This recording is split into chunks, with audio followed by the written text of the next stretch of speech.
Chers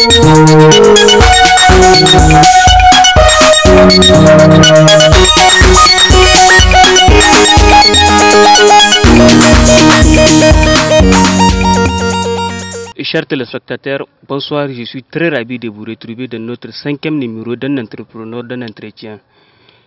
L'année 2023 vient de débuter et c'est notre premier numéro de cette même année. Alors, nous allons nous entretenir aujourd'hui avec un spécialiste de l'agroalimentaire. Il s'appelle Zakaria Aboubakar. Il est technicien en agro-silvopastoral, formateur de produits biologiques et aussi prestataire. Nous sommes dans son laboratoire, comme on dit. Nous allons nous entretenir avec lui et aussi vous allez entendre quelles sont les activités qu'il développe dans son laboratoire, les difficultés qu'il rencontre, aussi les opportunités que ces cabinets lui offrent, mais aussi également les difficultés qui doivent être relevées tout début de cette année. Monsieur Zakari, bonjour. Bonjour, ça va, vous allez bien. Bienvenue à Agence Acopa. Merci. Présentez-vous pour les téléspectateurs, s'il vous plaît.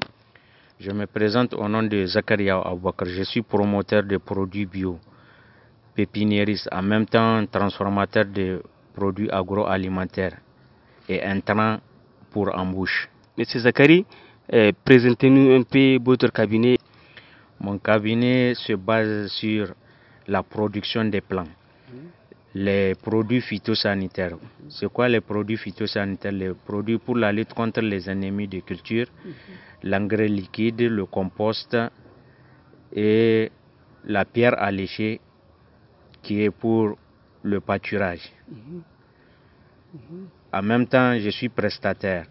Quels que soient les problèmes qui se visent dans vos jardins, vos potagers, dans vos travaux champêtres, j'ai des produits que moi-même en personne, j'adosse le pulvérisateur pour aller vous traiter vos jardins ou vos problèmes que vous avez dans vos activités. Les produits aussi sont disponibles. Si vous voulez les pesticides pour la lutte contre les ennemis de culture, pour la fertilisation, il y a le compost phosphaté et puis l'engrais liquide. En même temps, pour les plants des ornements de vos maisons, les plants des arbres fruitiers et puis les plants que vous pouvez mettre au bord de vos maisons. Tout est entièrement disponible. Très bien. Alors, M. Zakari, on sait dans toute activité, il y a vraiment des valeurs ou bien des opportunités que cette même activité offre aux promoteurs. Alors, vous, l'entreprise Zaroumay, quelles sont les opportunités qu'elle vous offre dans un premier temps? L'opportunité qui m'a beaucoup marqué, c'est l'opportunité de l'année dernière lorsque j'ai assisté à la foire du Sahel. C'était la première fois que j'ai assisté à cette foire. Ça s'est tenu à Niamey au Palais de Sport. Quand j'ai présenté avec 5 produits. J'ai présenté avec le produit les arbres forestiers. J'ai présenté avec la pierre alléchée. J'ai présenté avec l'engrais liquide. Il y a le compost. Et puis pour les productions des plants. Avec tous ces produits que j'ai présentés, c'est l'engrais liquide qui m'a rehaussé en haut. Pourquoi je dis que ça m'a rehaussé en haut? J'étais même surpris. Quand l'année dernière, quand j'ai participé à la foire là, avec l'engrais liquide là, j'ai eu même un prix comme étant le meilleur exposant en agriculture. J'ai eu un prix de la Bagri, un prix de 600 000. Très bien. Donc ça m'a beaucoup motivé et puis j'ai dit que je vais foncer pour arriver à atteindre mon objectif. Chers téléspectateurs, merci de continuer à nous suivre, à suivre cet entretien riche en couleurs et en informations, et aussi dans le cadre de l'entrepreneuriat, et aussi pour donner aussi des perspectives à ceux qui sont en train de douter, surtout en matière agricole. Je rappelle qu'il est M. Zakari Yaou Aboubakar. Il est technicien en agro-silvopastoral, transformateur de produits bio et aussi pépiniériste. N'oubliez pas de continuer à nous suivre pour la suite de cet entretien. On sait dans toute activité il y a des difficultés. exposez-nous un peu les difficultés peut-être que vous rencontrez dans le cadre de votre activité. Les difficultés que je rencontre dans mes activités, il y a en première position, il y a les difficultés logistiques.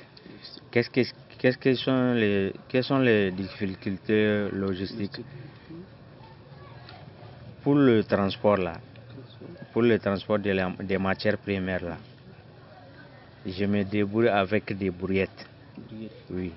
Or que c'est pas facile. Pour faire un grand stock, oui, il faut avoir au moins un moyen pour aller prendre les matières premières en gros pour avoir le grand stock.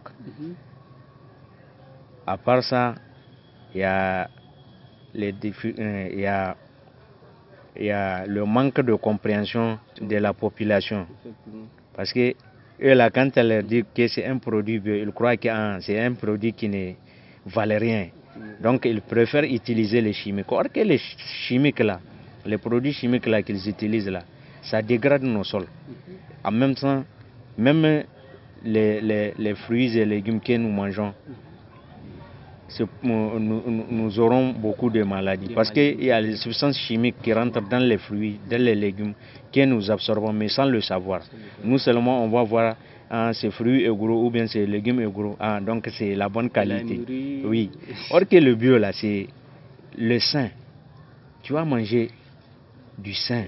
Il n'y a pas d'inconvénient. Il n'y a pas d'inconvénient. C'est ça le problème que je rencontre. Est-ce que vous avez suivi des formations dans le cadre des activités que vous êtes en train de faire ou bien vous êtes rentré comme ça? Non. L'activité, je n'ai pas commencé ça brutalement. D'accord. En première position, c'est les travaux champêtres que j'ai commencé avec mon père. Après, j'étais parti au Ghana. Je suis resté j'ai travaillé dans un champ de cacao pendant 2 ans. Là-bas aussi, j'ai eu une formation avec les villageois et puis les agents de l'agriculture de l'air. Parce que là-bas, quand tu fais un travail agricole, il faut au moins avoir un peu de notion sur ça. Même pour la simple pulvérisation de ton champ là, il faut au moins avoir des idées pour faire ça. Après, quand j'étais revenu, j'ai fait des études pour l'agriculture et l'élevage biologique, que je vous présente les diplômes ici. Les diplômes de formation que je vous présente ici, ça c'est pour l'agriculture biologique. Vous voyez, il n'est pas rentré comme ça, sans formation ici. Le verso, c'est pour l'élevage biologique. Après ça aussi, j'ai fait avec l'IFDD, l'Institut de la francophonie et du développement durable. Ça c'est pour le métier de l'environnement. Après ça aussi, il y a un autre que je fais, ça c'est aussi avec l'IFDD. Ça c'est pour la technologie de l'environnement. Après ça, après ça aussi, il y a pour le droit de l'environnement. C'est ça que vous voyez ici. Ça rentre dans le cadre de la normalité, quoi. La normalité de faire le boulot. Donc c'est ça qu'on appelle droit de l'environnement. Après ça aussi, il y a un pour ça aussi c'est un autre, ça c'est pour l'IFDD. Ça aussi c'est pour comprendre et analyser les enjeux des actions du développement durable. À part ça, il y a un dernier que j'ai eu là. Ça concerne l'agroalimentaire, l'aquaculture, la pisciculture. Oui, ça je ne l'ai pas imprimé. Oui. Très bien. Oui. En tout cas, chers téléspectateurs, vous voyez, il est quand même il est spécialiste, hein? Il est spécialiste, donc n'hésitez pas à les contacter si vous avez vraiment des besoins de conseils ou bien des formations même, parce qu'il est formateur, ou bien si vous avez besoin aussi des prestations, n'hésitez pas à les contacter. Il a suivi des formations sur les plans national et international et avec des grandes institutions, avec des grandes organisations. Est-ce que vous avez un dernier mot à dire à tous les téléspectateurs qui nous suivent? Le dernier mot que j'ai à dire à nos téléspectateurs, j'ai dit surtout aux jeunes de s'y mettre au travail. Au Niger, là, chacun peut gagner son pain. Il ne faut pas choisir de boulot. Ce qui nous blesse, c'est le choix de boulot. Chers téléspectateurs, je rappelle que nous avons eu un entretien avec M. Zakariaou Aboubakar. Il est technicien en agro-sylvo-pastoral, transformateur de produits bio, prestataire et pépiniériste. Donc, au cas où vous avez besoin de produits ou bien de formations, de conseils en agroalimentaire, n'hésitez pas à les contacter ou bien à nous contacter pour vous mettre en contact. Merci, chers téléspectateurs. N'hésitez pas à continuer à partager, aimer, liker toutes nos publications. Merci.